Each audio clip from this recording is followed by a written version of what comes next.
E conforme o prometido, Yuri Pita, a gente vai falar sobre IBGE. Parte da oposição ao governo Lula tem questionado dados fornecidos pelo Instituto Brasileiro de Geografia e Estatística, o IBGE, como, por exemplo, o nível da pobreza no Brasil. Por isso, a gente conversa agora com o deputado federal Nicolas Ferreira, que é do PL de Minas Gerais, e que tem uma proposta, deputado, para criar uma CPI, então, para investigar o IBGE. Boa tarde, obrigada por estar conosco nos estúdios aqui de Brasília. Boa tarde, Débora. Boa tarde a todos da CNN.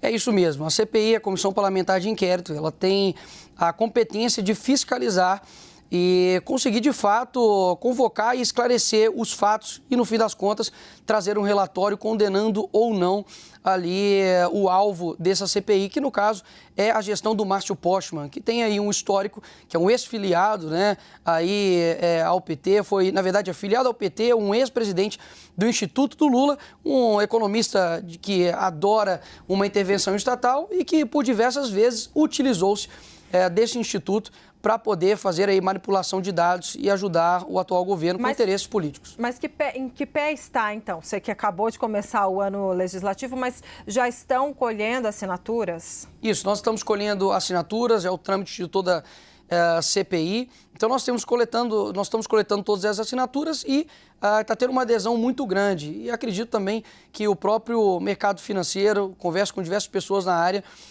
tem compreendido a gravidade disso. A manipulação de dados pode levar uma narrativa falsa dos números, da própria realidade, e a gente pretende investigar a fundo todas essas questões.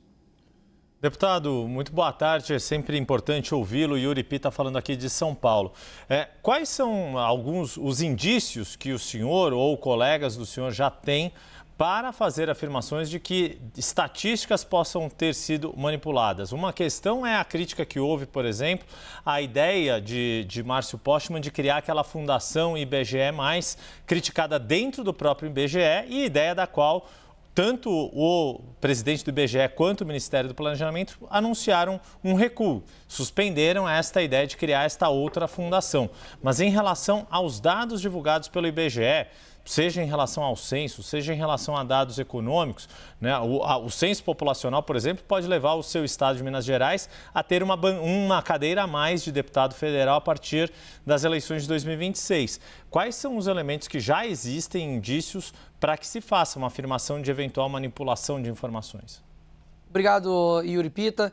Além, obviamente, da criação paralela, né, de estruturas como, por exemplo, o IBGE+, a gente tem duas distorções claras da realidade, que uma é com relação ao índice, né, que eles colocaram de 6,1, do menor índice de desemprego do Brasil, só que nessa conta eles simplesmente excluíram 4,4 milhões de brasileiros. Assim como também a outra pesquisa que foi feita a respeito da extrema pobreza no Brasil. Então, colocando ali como também se tivesse atingido a menor marca histórica. Só que eles mudaram a métrica. É como se eu dissesse, por exemplo, que eu acabo a fome de um país simplesmente anulando todas as pessoas que sentem fome. Isso não é uma maneira correta de trazer os dados para as pessoas, principalmente um instituto que deveria ser extremamente renovado. E, principalmente, isso é sempre feito e divulgado após momentos que o governo tem quedas da sua popularidade. Então, você tem, por exemplo, a questão do dia 15 de janeiro, no meu vídeo, que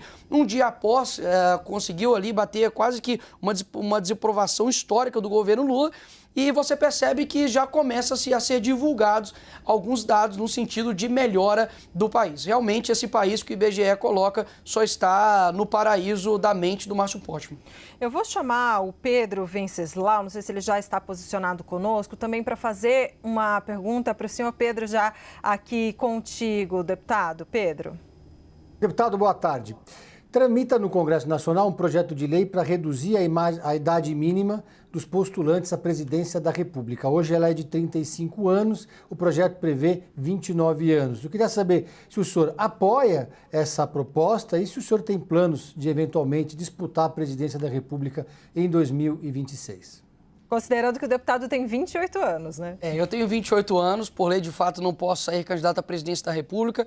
A PEC ela tem duas propostas Pedro. Primeiro, de reduzir a candidatura de presidente de 35 para 30 anos e também de Senado também para 30 anos. O meu foco, de fato, seria o Senado. Não sou candidato à presidência da República, sei que o nome mais competitivo e que, inclusive, pelos institutos, como, por exemplo, o Paraná, daria a vitória ao Bolsonaro se as eleições fossem hoje contra o Lula. Então, eu sei, obviamente, quem eu sou, da capacidade que eu tenho, mas tudo a seu tempo, como dizem Eclesiastes. O foco, eu acredito mesmo, é de que seria muito bom poder representar o meu estado e o Brasil ali no Senado, onde eu consigo, de fato, fazer um peso e contrapeso, principalmente com o STF, que é a casa competente, que é o Senado, para poder fazer esse freio. Vejo que uma pessoa pode governar um estado com 30 anos, por que não estar sendo um representante na casa revisora, que é o Senado também com 30 anos?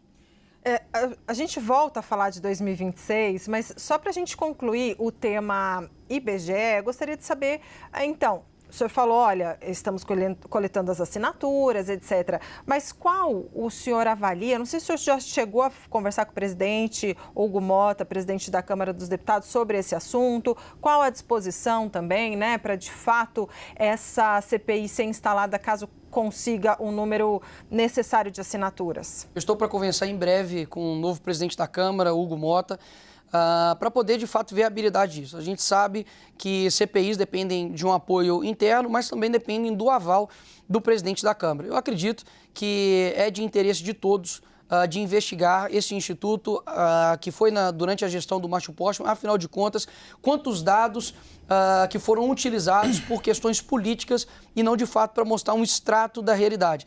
Então, isso, obviamente, pode acarretar em mais um desgaste, né, do governo Lula, afinal de contas, é um extremo aliado do atual presidente, e a gente precisa fazer o meu papel, que é fiscalizar. Vou conversar com ele, pode ter certeza aí que no futuro bem próximo a gente vai conseguir as assinaturas necessárias para poder abrir essa CPI, e peço aqui, inclusive, publicamente, para que o Hugo Motta, né, sensibilize com essa pauta e coloque para frente, paute essa CPI para que a gente investigue a fundo a gestão do Márcio Postman. Deputado, deixa eu aproveitar a presença do senhor, porque a gente viu, depois da eleição de Hugo Motta como presidente da Câmara, uma divisão no campo da direita, do qual o senhor faz parte, dentro do PL, pelos votos que Marcel Van Hatten, candidato do Novo, recebeu, se não estou falando com a memória aqui, 31 votos no total, e o PL havia feito um acordo para apoiar Hugo Motta.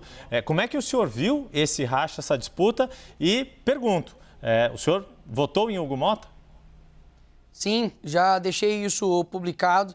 Falei que naturalmente votaria no Marcel Van Hatten, de fato, por alinhamento de ideias. É um amigo, uma pessoa que tem lutado por pautas profundas ali no Congresso Brasileiro. Contudo, deixei bem claro a minha exposição de que eu confio no acordo que foi feito entre o presidente Bolsonaro e o Hugo Motta. Deixei também bem claro que eu não sei a totalidade desses acordos, mas um sinal nessa semana já foi muito bom do presidente Hugo Motta de colocar, por exemplo, a prioridade número 1 para nós da oposição e acredito também para o Brasil, que é a anistia. E ele disse que isso será discutido em reunião de líderes. Então, acho que o Hugo Motta está sensibilizado com essa pauta. Vejo que as divergências de ideias, onde tem pessoas, vão ter divergências de ideias. Eu não concordo 100%, nem mesmo com a minha própria mãe, o meu pai, acredito que ninguém. Então, eu vejo que é natural. O que não pode se colocar é que uma divergência se torne uma traição ou se torne até mesmo quase que um desertor do movimento. Pelo contrário, Bolsonaro sabe da minha lealdade. Hoje, inclusive, o Flávio Bolsonaro postou em seu Twitter, né, que o Nicolas não precisa provar mais lealdade ao presidente Bolsonaro. Ele sabe que eu tenho uma ideia para o Brasil que realmente passa por aquilo que ele quer também fazer aqui nesse país.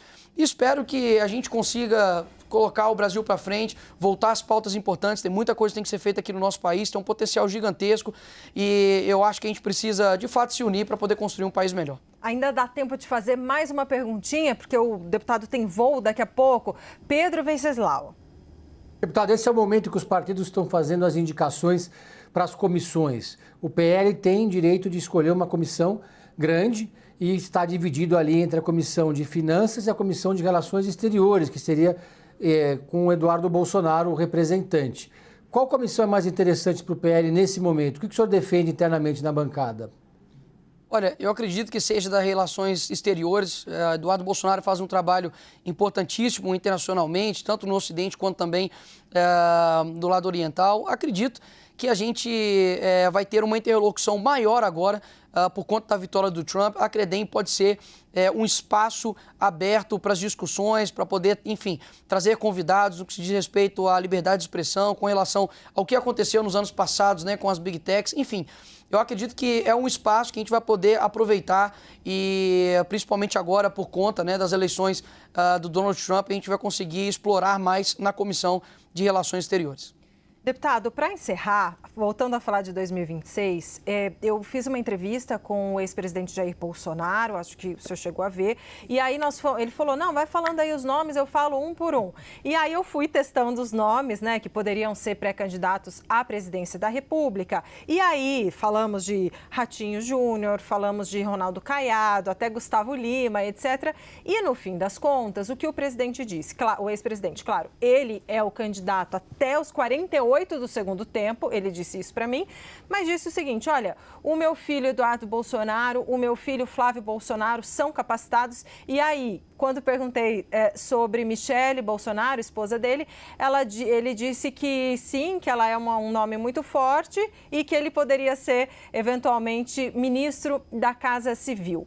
Minha pergunta para você é, algum desses nomes, né, em que eu questionei sobre uma possível pré-candidatura à presidência. O senhor concorda com algum desses nomes? Eu queria fazer esse teste com o senhor, assim, pinga-fogo. Ratinho Júnior. Ratinho Júnior é um gestor impecável. Acredito que a dificuldade que ele, de fato, vai enfrentar é a dificuldade também de alguns outros, que é, digamos, a expressão em nível nacional. Mas é inegável a sua capacidade ali no Paraná, tem o meu apreço, gosto muito, inclusive, do seu pai, e acredito que seria também um nome forte. Eduardo Bolsonaro e Flávio Bolsonaro.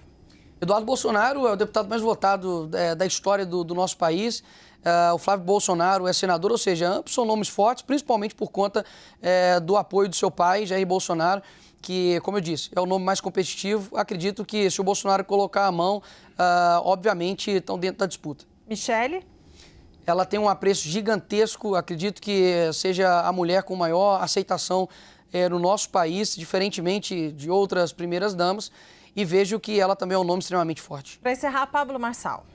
O Pablo Marçal, acredito que por conta dos atritos e alguns deslizes que já aconteceu aí anteriormente, eu vejo que é um cara que criou aí um network, que prometeu que não iria se candidatar caso o Bolsonaro entrasse na disputa, e vejo que, enfim, ele vai ter que, de fato, se desdobrar para poder conseguir alcançar uma amplitude aonde está o voto dos bolsonaristas. O nome que o Bolsonaro escolher será o seu nome?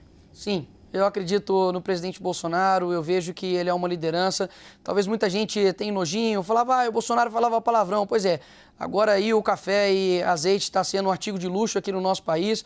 Temos ministros saindo dos ministérios por conta de denúncia sexual, o pior recorde de queimadas da história do nosso país. Enfim, era melhor ter, como a esquerda fala, o Bozo de volta. Muito obrigada. Nós conversamos com o deputado federal Nicolas Ferreira, do PL de Minas Gerais. Muito obrigada, deputado. Obrigado, Débora. Obrigado a todos. Deus abençoe o nosso país. Obrigado mais uma vez ao deputado Nicolas Ferreira, do PL de Minas Gerais.